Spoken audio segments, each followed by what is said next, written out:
वहीं दिल्ली के जंतर मंतर पर जारी धरने के बीच वहां से कुछ दूरी पर जबरदस्त बवाल देर रात देखने को मिला। प्रदर्शनकारियों और पुलिस के बीच जमकर लाठी डंडे चले। जो युवा वहां पर मौजूद थे, किस तरह से देखें यहाँ पर दोनों के बीच जमकर लाठी डंडे चले और साथ ही पथराव की भी खबरें सामने आई।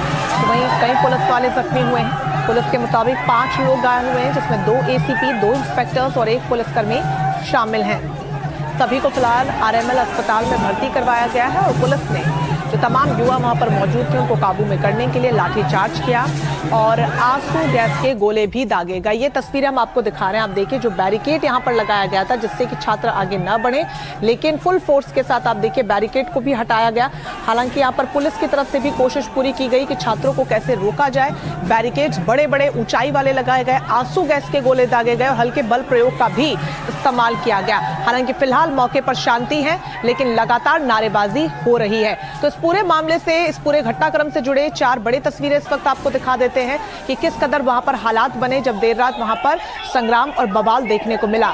ये देखिए आप 22 जुलाई की तस्वीरें हैं देर रात की।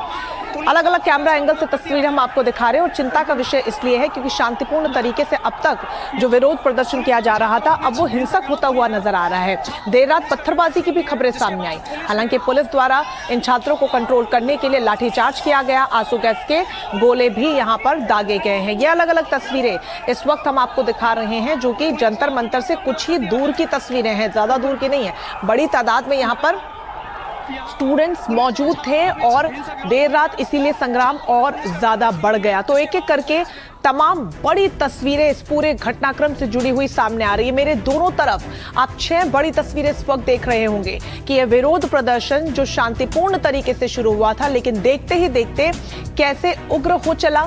देर रात जब अचानक से भीड़ इकट्ठा हुई, उसके बाद हंगामा हो गया, बवाल देखने को मिला और आप देखिए कि कैसे पत्थरबाजी तक की गई। हालांकि सीजेपी के संस्थापक अभिजीत दिपके सामने आए और उन्होंने कहा कि कोई भी स्टोन प्लेटिंग यानी कि पत्थरबाजी नहीं करेगा।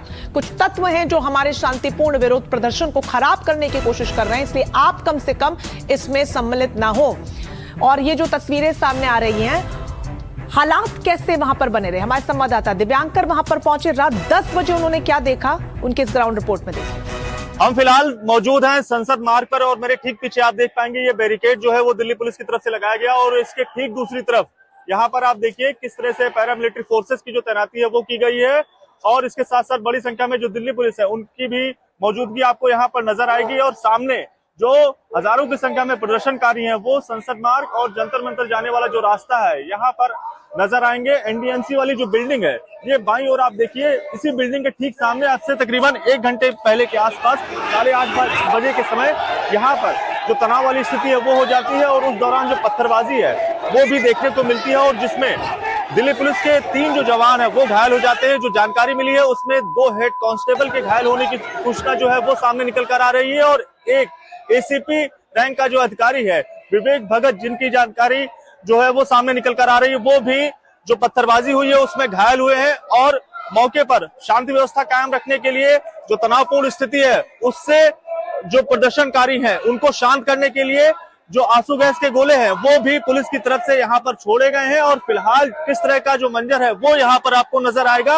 ये जो रास्ता है आगे पार्लियामेंट स्ट्रीट थाने की तरफ जाता है, इस पूरे रास्ते को बंद किया गया है। यहाँ पर अतिरिक्त सुरक्षा बलों की जो तैनाती है वो नजर आएगी। दिल्ली पुलिस के जो जवान है वो भी आपको यहाँ पर तैनात नजर आएंगे और पूरा रास्ता फिलहाल किस तरह से और जो गाड़ियां हैं दिल्ली पुलिस की, इसके साथ साथ जो एंटी रॉयट व्हीकल है उनकी जो तैनाती है वो की गई है और एहतियातन किस तरह से यहाँ पर हाथों में डंडों के साथ साथ जो पैरामिलिट्री फोर्सेस हैं उनकी जो तैनाती है वो नजर आएगी और किसी भी तरह की जो स्थिति है वो खराब ना हो, कानून व्यवस्था को कोई हाथ में ना ले पाए, इसके लेकर जो निगरानी है वो यहाँ पर की जा रही है।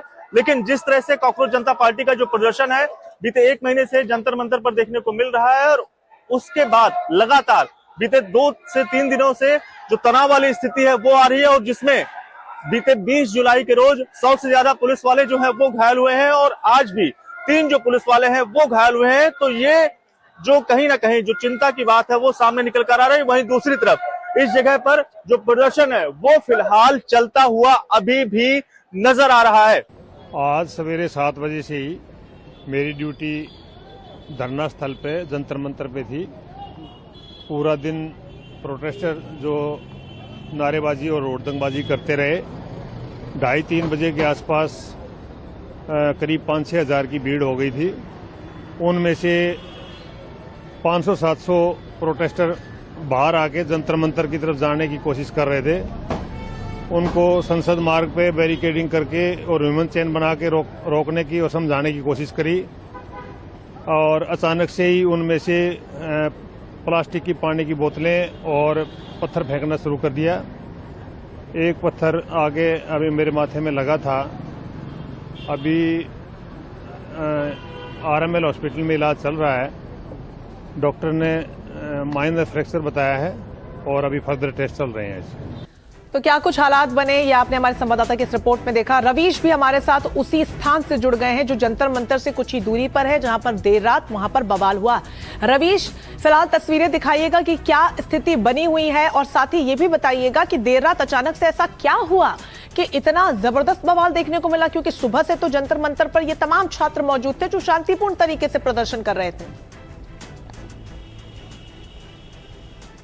जी बिल्कुल रंजना, ये वही स्ट्रीट है जहां पर कल बवाल हुआ है। दूसरी साइड में अगर मैं आपको दिखाऊं तो अभी भी आप देखिए कि वज्र वाहन यहां पर दिल्ली पुलिस का खड़ा हुआ है, और इस साइड में अगर हम दिखाएं तो यहां से कुछ ही दूरी पर, यानी तकरीबन 200-250 मीटर की दूरी पर जंतर मंतर है। और आज आप देखिए कि इस पूरे जंतर मंतर को जो जाती थी ये जनपथ क्रॉसिंग रोड है। यहां पर आप देखिए कि वज्र तैनात है। इसके बगल में जो जनपद का मेट्रो स्टेशन है वो आप देखिए पूरी तरीके से बंद कर दिया गया है, क्योंकि कल यहीं से तमाम सारे जो छात्र थे और उनमें से कुछ लोग थे, जिस तरीके से अभिजीत दिपके ने बोला कि कुछ लोग उसमें से ऐसे शामिल हो गए हैं जो उपद्रव करना चाहते हैं, स्टोन पेंटिंग करना चाहते हैं, तो उन्होंने ही जो है इस पूरे माहौल को ख़राब किया। तो इसी की वजह से ये आप देखिए इस पूरे एंट्री को, ये जंतर मंतर की ओर सड़क जाती है, इस पूरे एंट्री को आप देखिए कि पुलिस ने इसको बंद कर दिया है। और यहाँ पर चेतावनी का एक यहाँ पर बोर्ड लगा दिया है कि BNS की धारा के तहत यहाँ पर 163 लागू है, जमावड़ा यहाँ पर नहीं होगा। लेकिन कल यहीं पर बहुत सारे जो लोग हैं वो इकट्ठा हुए और उसके बाद यहाँ से कुछ लोगों ने पथराव करना शुरू किया था। यही हालात हमने देखा था रंजना की परसों देर शाम को रात को बन गए थे। यहाँ देखिए अभी भी ईंटें पत्थर जो है ये आप देखिए कि ये सारे यहाँ पर पड़े हुए हैं। तो उस साइड में पुलिस आप देखिए यहाँ से अगर कुछ आपको दिखाऊं मैं तो यहाँ से बामुश्किल 250 मीटर की दूरी पर जंतर मंतर का पीछे वाला जो गेट है वो है जिसको पूरी तरीके से बंद कर दिया गया है, यानी वेल्डिंग कर दी गई है। तो यहाँ पर लेकिन रवीश, समझने वाली बात ये भी है कि जिस दिन 20 जुलाई को मुख्य प्रदर्शन हुआ था उस दिन हजारों की तादाद में छात्र एकत्रित हुए थे अपनी आवाज उठाने के लिए, और इन पर लाठियां भी बाजी गई, आंसू गैस के गोले भी दागे गए। तब इस तरीके की तस्वीरें सामने नहीं आई हिंसक की स्टोन प्लेटिंग इस स्तर पर की गई हो।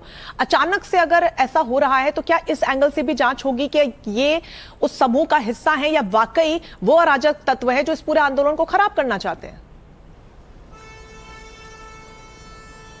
जी बिल्कुल रंजना, ये एक बड़ा सवाल है, क्योंकि खुद जो दिपके हैं वो बोल रहे हैं कि कुछ लोग ऐसे आते हैं देर शाम को, रात को, जो लोग माहौल ख़राब करने का काम कर रहे हैं और जो स्टोन पेल्टिंग कर रहे हैं। यही वजह है कि उन्होंने कल भी अपील की थी छात्रों से कि जिस किसी को भी पत्थर फेंकते देखें उसको तुरंत पहचान करें, उसको आप पकड़ें, क्योंकि उनके वजह से जो यहाँ हंगामा होता है उसके वजह से इस पूरे आंदोलन पर सवालिया निशान खड़े होते हैं। यही वजह है कि कल पुलिस ने खुद अभिजीत दिपके को यहाँ पर वो ट्रक से लेकर आए और बाकायदा छात्रों से जो है वो अपील करते हुए दिखे कि कोई भी छात्र जो है वो इस तरीके के उग्र प्रदर्शन में भाग न ले। निश्चित तौर पर अभी तक हमने देखा था कि शांतिपूर्ण ये प्रदर्शन चल रहा है, लेकिन कई सारे जो लोग हैं वो बाहर से भी यहाँ पर आए हुए हैं, तो उसके वजह से आप देखिए कि कल देर शाम को भी हंगामा हुआ था और आप देखिए कि परसों देर शाम को भी हंगामा हुआ था।